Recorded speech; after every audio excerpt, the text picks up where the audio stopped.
በዓለማችን የመጀመሪያው ኤአይ ፓወርድ የሆነ አዲስ መኪና ለገበያ ቀርቧል። መኪናው ለገበያ በቀረበ በአንድ ሰዓት ውስጥ ብቻ ከ12000 በላይ መኪኖችን ኦርደር አድርጓል። ይህ እንዴት ሊሆን ይችላል? ተአምር ነው እንደምትሉኝ አልጠራጠርም። በእርግጥም መኪናው ኤአይ ፓወርድ የሆነ መኪናና ከሁሉም መኪኖች በዋጋው ርካሽ የሚባለው መኪና እንደሆነ ተረጋግጧል።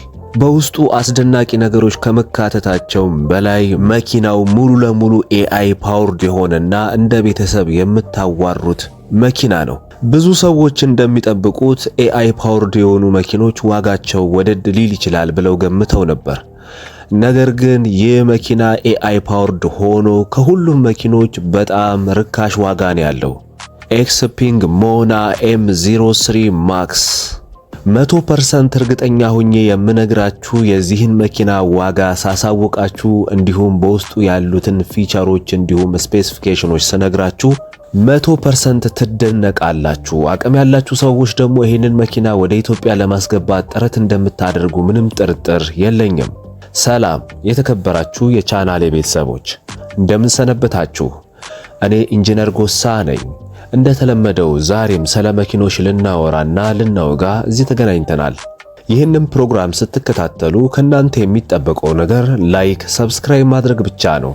በፍቅር ነው የምጠይቃችሁ። ስለ መኪና በደንብ ማወቅ የምትፈልጉ ከሆነ የደውል ምልክቷን ተጫኑ፣ ሰብስክራይብ አድርጉ። ቀድሞም ተወዳጅ የሆነው ሞና M03 ሴዳን አዲስ ማክስ ልዩነት በጣም በሚገርም ሁኔታ አዲስ መኪና ባወጣ በ8 ቀናት ውስጥ ሌላ ማክስ የሆነ አዲስ መኪና ማለትም ሞና M03 ማክስ መኪናን ለገበያ ቀርበዋል። መኪናው ለሽያጭ በቀረበ በአንድ ሰዓት ውስጥ ብቻ ከ12000 በላይ መኪኖችን ሸጠዋል። ይህ ፐርፎርማንስ የትም ታይቶ አይታወቅም። በነ BYDም ሆነ በነ ቶዮታ የታወቀ ፐርፎርማንስ አይደለም። ከዚህ በፊት ቶዮታ በአንድ ሰዓት ውስጥ ከ10000 በላይ መኪኖችን ሸጦ እንደነበር እኔም ቪዲዮ ሰርቻለሁ። ይህ መኪና ግን በአንድ ሰዓት ውስጥ ብቻ ከ12000 በላይ መኪኖችን ሸጧል። ሚስጥሩ ምንድነው? ይህ መኪና ኤአይ ፓወርድ መሆኑ ያለው ጥቅምስ ምንድነው? የሚሉትን ነገሮች ሙሉ ነገሩን አሳውቃችኋለሁ። ከዚህም ጋር ተያይዞ በቻይና እጅግ በጣም ተመጣጣኝ የሚባል መኪና ለገበያ አቀረበ በጁላይ 2024። በእርግጥም መኪናውን ብዙዎች ወደውታል። 3 ትሪም ሌብሎች ያሉት ሲሆን ዋጋው ከ16000 የአሜሪካን ዶላር እስከ 21000 የአሜሪካን ዶላር የነበረው መኪና ነበረ። በእርግጥም የሚያስደንቀው ነገር የዚህ መኪና በትንሹ ከ515 ኪሎ ሜትር በአንድ ጊዜ ቻርጅ እስከ 580 ኪሎ ሜትር በአንድ ጊዜ ቻርጅ የመጓዝ አቅም ነበረው።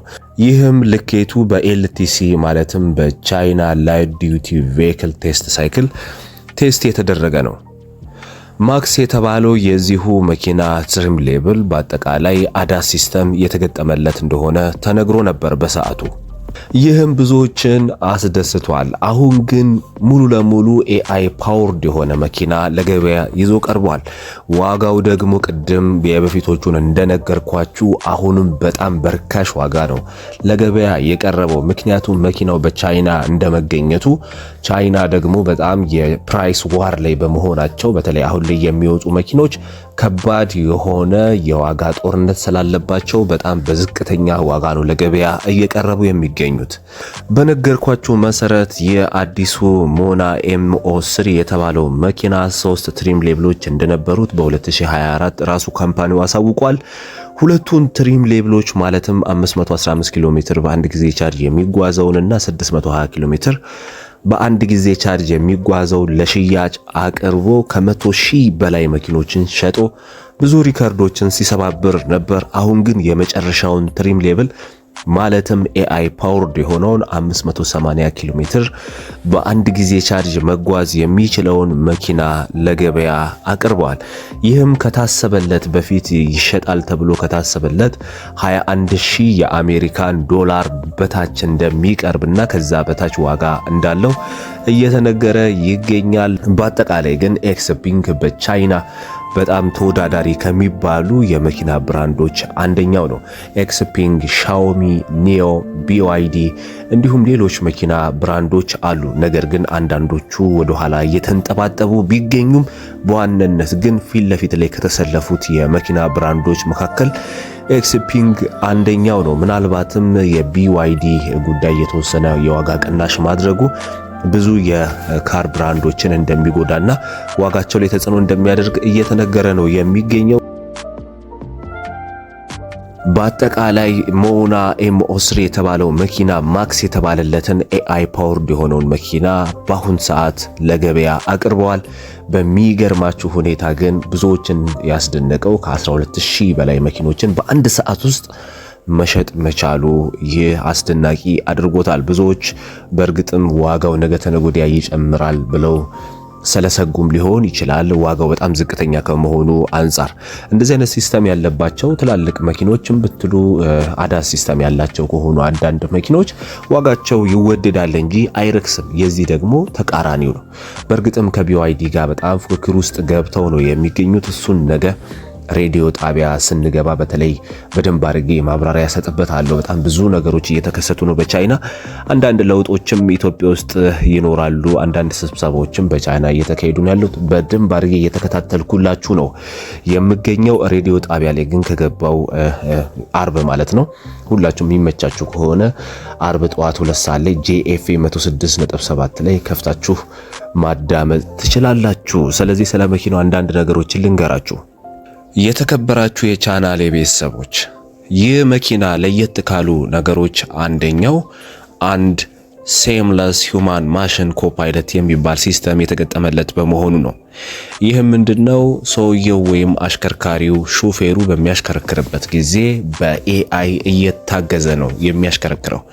ይህም ማለት እኩል ከኤአዩ ጋር መሪ ስትጠመዝዙ እገዛ ያደርግላችኋል እንጂ ብቻዬን ካላደረኩት የሚል ነገር አይኖርም። እናንተን የማገዝ እናንተን ሰፖርት የማድረግ ስራ ይሰራል መኪናው። እንዲሁም የተለመዱት ሲስተሞች አዳፕቲቭ ክሩዝ ኮንትሮል፣ ሌን አሲስት እንዲሁም ፓርኪንግ አሲስት የተገጠሙለት መኪና ነው። በይበልጥም ኤአዩ እናንተን እገዛ እንዲሰጣችሁ ታስቦ እዚህ መኪና ላይ ኢንስቶል ተደርጓል። ትላንት ማምሻውን እንደተከታተልኩት ከሆነ በመገናኛ ብዙሃን ቃለ መጠይቅ ላይ የኤክስፒንግ ሊቀመንበርና ዋና ስራ አስፈጻሚ ሄዚኦፒንግ እንደተናገሩት የሞና ተከታታዮች ወይም ሌሎች ስትሪም ሌብሎች ሌሎች መኪኖች የሚለቁት ብዙ አዳዲስ መኪኖች እንዳሏቸው እና እነዛ አዳዲስ መኪኖች ደግሞ ዓለም አቀፍ ገበያን ታርጌት ያደረጉ እንደሆነ ተናግረዋል። ስለዚህ ኤክስፒንግ በቅርቡ ወደ ዓለም አቀፍ ገበያ ይገባል ማለት ነው። ይህም ለኢትዮጵያ እንዲሁም ለተለያዩ ዓለማት ጥሩ ዜና የሚባል ነው። በእርግጥም በቻይና ግን በጣም ዶሚኔት ማድረግ የቻለ የካር ካምፓኒ ነው። አሁን ደግሞ የተከበራችሁ የቻናሌ ቤተሰቦች የዚህን መኪና ስፔሲፊኬሽን አንዳንዶችን ልንገራችሁ። ይህ መኪና ዳይሜንሽኑን ስነግራችሁ ርዝመቱ 4700 ሚሜ ሲሆን ስፋቱ ደግሞ 1896 ሚሜ ነው። ቁመቱ 1445 ሚሜ ሲሆን ዊል ቤዙ 2815 ሚሜ አካባቢ ነው። ክብደቱ ከ1661 እስከ 1739 ኪሎ ግራም ሲሆን ትራንክ ስፔሱ በአጠቃላይ 621 ሊትር አካባቢ ነው። ኤሮዳይናሚክስ አለው። እሱን ማብራሪያ ስለሚፈልግ ሌላ ቀን መለስበታለሁ። ሬንጁን ስንመለከት ደግሞ የማክስ ሞዴሉ MO3 580 ኪሎ ሜትር በአንድ ጊዜ ቻርጅ በCLTC ሜጀርመንት መሰረት ይጓዛል ተብሏል። ባትሪ ካፓሲቲው 62.2 ኪሎዋት አወር LFP ባትሪ ሲሆን ኤሌክትሪክ ሞተሩ 160 ኪሎዋት 250 ኒውተን ሜትር ቶርክ ያለው መኪና ነው። ከዋጋው አንጻር መኪናውን ከሌሎች መኪኖች ጋር ካወዳደራችሁት በፍጹም የሚገናኝ ስፔሲፊኬሽን አይደለም ያለው። በይበልጥም ከBYD ሲገል በሀገራችን ውስጥ 405 ኪሎ ሜትር የምትጓዘውን መኪና እንኳን በኪሎ ሜትር ደረጃ እንኳን ካየነው ከፍተኛ ልዩነት አለው። ያኛው 405 ነው፣ ይሄኛው ደግሞ 580 ኪሎ ሜትር መጓዝ ይችላል። ዋጋቸው በሚባል ሁኔታ እንግዲህ በጣም ተቀራራቢ የሚባል ነው። በእርግጥም ያኛው BYD ሲገል ዋጋው ዝቅተኛ ቢሆንም ምናልባትም BYD ሲገል የተወሰነ የዋጋ ቅናሽነት ሊታይበት ይችል ይሆናል። ነገር ግን በስፔሲፊኬሽን ደረጃ ግን ስታዩት ከነ BYD ኢቱ እንኳን በሩብ የሚበልጥ መኪና ነው። ከተለያዩ በሬንጅም ከሄዳችሁ 580 ኪሎ ሜትር በአንድ ጊዜ ቻርጅ ቀላል አይደለም። ስለዚህ በጣም ሰፋ ያለ ሬንጅ መጓዝ የሚችል መኪና ነው። ምናልባትም እንግዲህ ሬንጁ ለቻይና ብቻ ታስቦ የተሰራ ስለሆነ ከ400 እስከ 300 ከ300 እስከ 400 እንኳን ይጓዛል ቢባል ለኛ በጣም አሪፍ ነው። 400 ተብሎ 200 እና 100 ከምናምን ከሚሄድ መኪና ይልቅ እንደዚህ አይነት መኪኖች በጣም ይደገፋሉ። ኤክስ ፒንግ ደግሞ በአጠቃላይ ኤክስ ፓይለት ወይም አሲስት የሚያደርግ አዳስ ሲስተም የተገጠመለት ነው። አውቶኖመስ የተገጠመለት ነው።